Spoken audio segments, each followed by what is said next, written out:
Peace. And this is part 4. Got another video to show you. Jalika, I hope you're watching. Alan Hammond, Rhymeless Taylor Dearborn. Prove jurisdiction. Yeah, to be honest, I don't even have an excuse, man. I'm just gonna stay in. Let's discuss the second commandment according to the oldest, that is the Jewish enumeration of the 10 commandments. In Christian tradition, it's the first commandment. The most common translation begins, "You shall have no other gods before me." The commandment then goes on to prohibit both making idols and worshiping idols. Most people, when they think of this commandment, understandably think that it only prohibits the worship of idols and the worship of gods, such as the ancient pagan gods of rain, of fertility, all the other nature gods, and chief gods, such as the Roman Jupiter and the Greek Zeus. And that comes to, I do not worship the state of Michigan or any other state, nor contract with them in any type of way. Driver license, marriage license, license of other kinds that involve giving up your freedom. The state is not my God, and never will be. The state works for the people. Now let's continue this. However, there is a major problem with this understanding of the commandment. Since no one today worships these gods, let alone worships idols made of stone, most people think that this commandment is irrelevant to modern life. The irony, however, is that this commandment is not only relevant to modern life, it is in many ways the mother of all the other commandments. Why is it so relevant today? Because today we have as many false gods as the ancients did. And why is it the mother of all the other commandments? Because if we identify false gods and avoid worshiping them, we will eliminate one of the greatest barriers to a good world, false gods. So let's begin by defining a false god. The point of biblical monotheism is that there is only one God, and that only this God, the creator of the universe, who demands that we keep these 10 commandments. Is the state God? Is the government God? Is Alan Hammond God? Is the cops God? Gun-toting tyrants. Let's continue. Is to be worshipped. Why? First, because one God means one human race. Only if we all have the same creator or father, as it were, are we all brothers and sisters. Second, having the same parent also means that no person or group is intrinsically more valuable than any other. And third, one God means one moral standard for all people. If God declares murder wrong, it is wrong for everyone. And you can't go to another God for another moral standard. When anything else is worshipped, bad things result. Not only things that can obviously lead to evil, such as the worship of power, or race, or money, or flag, but also things that are almost always seen as quite beautiful, such as art, or education, or even love. Yes, any of these often wonderful things, when worshipped, can lead to terrible results. Take art. Many of the cruelest humans in history loved beautiful music and art.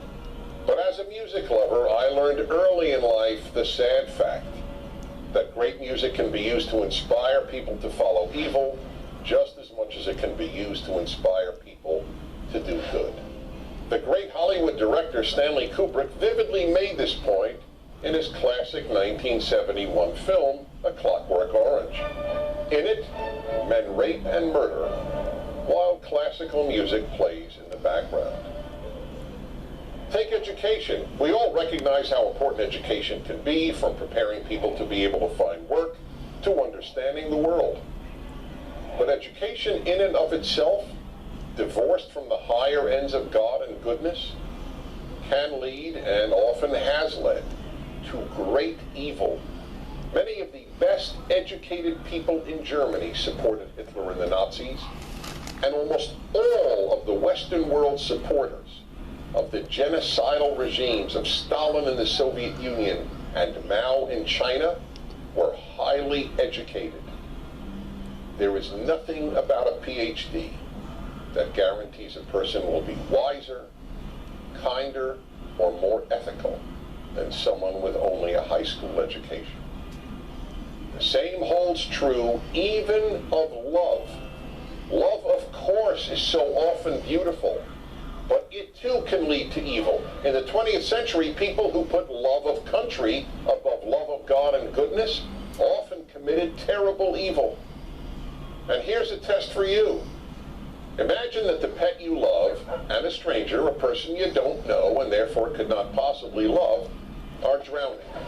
Do you first try to save your pet or the stranger? Well, if love is an end in itself, you save your pet. But if you hold human life as a higher value than love, you won't follow love.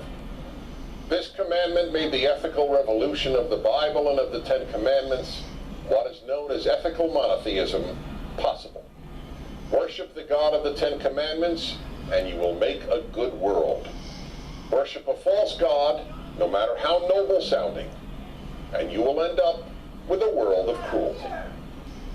I'm Dennis Prager. Join Prager University. Subscribe to our YouTube.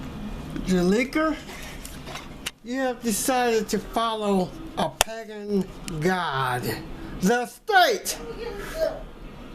Doing a video here, you have decided to follow Alan Hinman and pocket him in your pocket.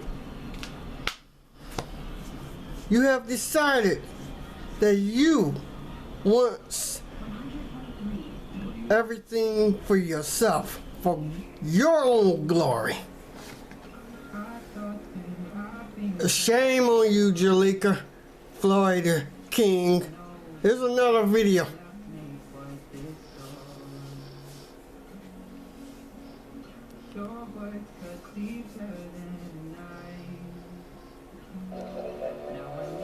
You don't look like you're from around here. The ninth of the Ten Commandments is, you shall not give false witness against your neighbor. Doing a video here. This means two things. Do not lie when testifying in court, and do not lie, period. You committed slander against me, Jalika. You committed slander when you told Alan Hinman lies and deceitfulness, slander. All you did was slander my name. No. Now I spent 14 days in jail because either you bought him or you lied to him or you did both. But the truth will reveal itself. Let's continue. Remember, in order for an action to be prohibited or demanded in the Ten Commandments, it has to be fundamental to making civilization. As important as donkey riding might have been when the Ten Commandments were given, the Ten Commandments contains no commandment to ride your donkey responsibly. A society can survive bad donkey drivers, but it cannot survive contempt for truth, whether inside or outside a courtroom. If people testify falsely in a courtroom, there can be no justice, and without even the hope of justice, there can be no civilization.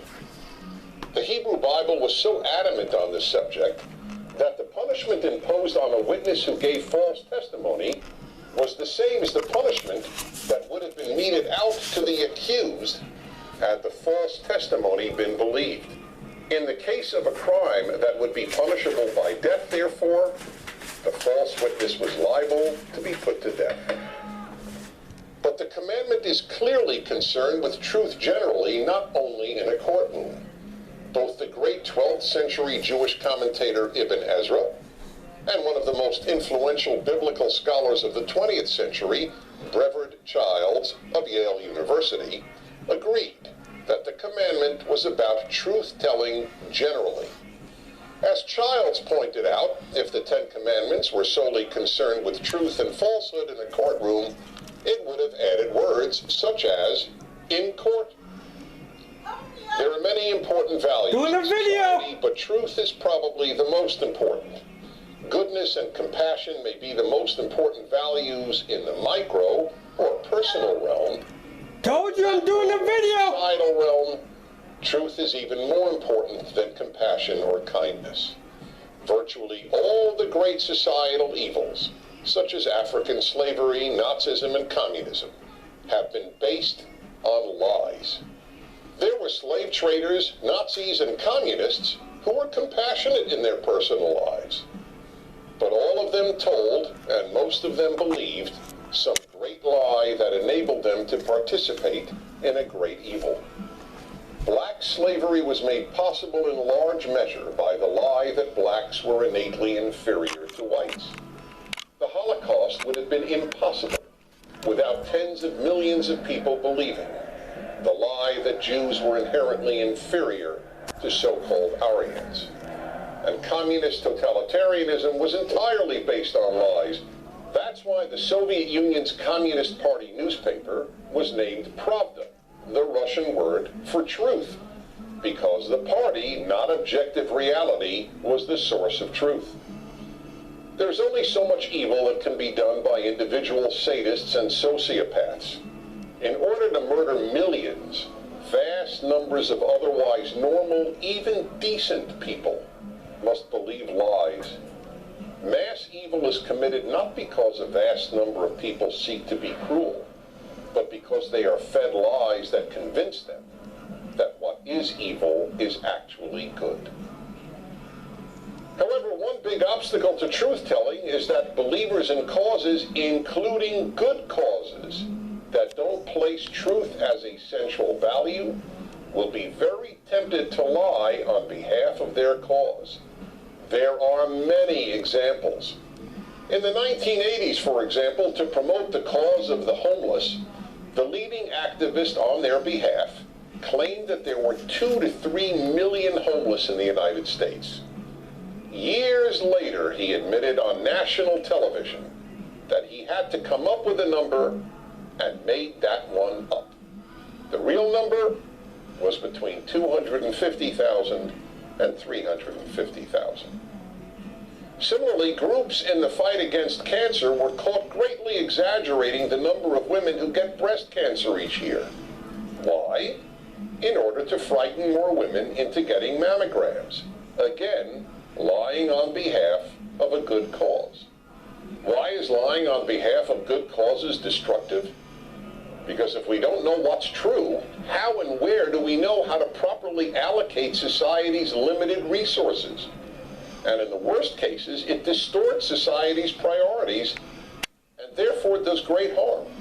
The Ten Commandments is there to warn all of us that with very few exceptions, such as the immediate saving of innocent life, no cause is more important than truth-telling. The Ten Commandments is the greatest list of instructions ever devised for creating a good society, but such a society cannot be created or maintained if it is not based on truth. I'm Dennis Pritt.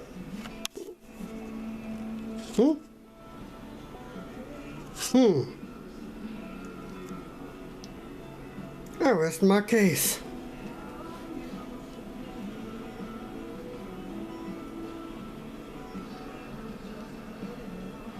Yeah, to be honest, I don't even have an excuse, man.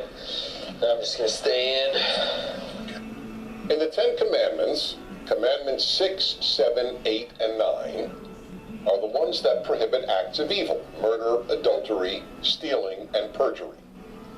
And then there is one commandment that prohibits the thing that leads to murder, adultery, stealing, and perjury. Which one is it? It's the last of the 10. Do not covet anything that belongs to others. Not their spouse, their house, their servants, their animals, or any of their property. In order to understand this commandment and its unique significance, the first thing to understand is that this is the only one of the Ten Commandments that legislates thought. All the other commandments legislate behavior. In fact, of the 613 laws in the 5 books of Moses, virtually none prohibit thought. Why then does the 10 Commandments include a law that prohibits a thought? Because it is coveting that so often leads to evil. Or, to put it another way, coveting is what leads to violating the preceding 4 commandments, the ones against murder, adultery, stealing, and perjury. Think about it. Why do people do those things? In most instances, it's because they covet something that belongs to another person. Obviously, that is the reason people steal. Thieves covet their victim's property. But it is also the reason for many murders, and coveting is obviously the reason for adultery, wanting the spouse of another person. As for perjury, or bearing false witness in the language of the 10 Commandments, that is done in order to cover up all these other crimes that are caused by coveting. But in order to understand why coveting is the one thought that is prohibited in the 10 Commandments, and one of the only thoughts prohibited in the entire Hebrew Bible, we need to understand what coveting means, and equally important, what it doesn't mean. To covet is much more than to want. The Hebrew verb, lachmod, means to want to the point of seeking to take away and own something that belongs to another person. Note that there are 2 operative elements here: seeking to own and belongs to another person. Seeking to own does not mean just envying, or in the case of your neighbor's spouse, just lusting after.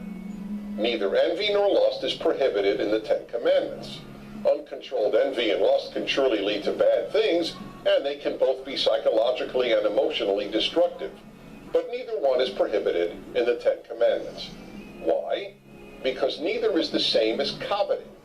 It is coveting that almost inevitably leads to stealing, to adultery, and sometimes even to murder. Let me explain this in another way. The 10th commandment does not prohibit you from saying, "Wow, what a great house or car or spouse my neighbor has. I wish I had such a house or car or spouse." That may end up being destructive, but it may also end up being constructive. How? It may spur you to work harder and improve your life so that you can obtain a house or car or spouse like your neighbors. It is when you want and seek to gain possession of the specific house, car, or spouse that belongs to another that evil ensues, and that is what the 10th commandment prohibits. Therefore, one of these 10 commandments, these 10 basic rules of life, must be that we simply cannot allow ourselves to covet what belongs to our neighbor. Whatever belongs to another person must be regarded as sacrosanct. We cannot seek to own anything that belongs to another, because only evil can come of it. I'm Dennis Prager. Jalika, I hope you're hearing this and watching this because you took my right to travel. A God-given right. How do you sleep at night? I hope you sleep well. Very well. Because I'm going to fight you. I'm going to take you all the way to Supreme Court. I'm going to travel again. I have been traveling in my private recreational vehicle since I was 17 years old. Never been in a car accident. Never injured anyone. Got my very first vehicle when I was 23. Been traveling ever since.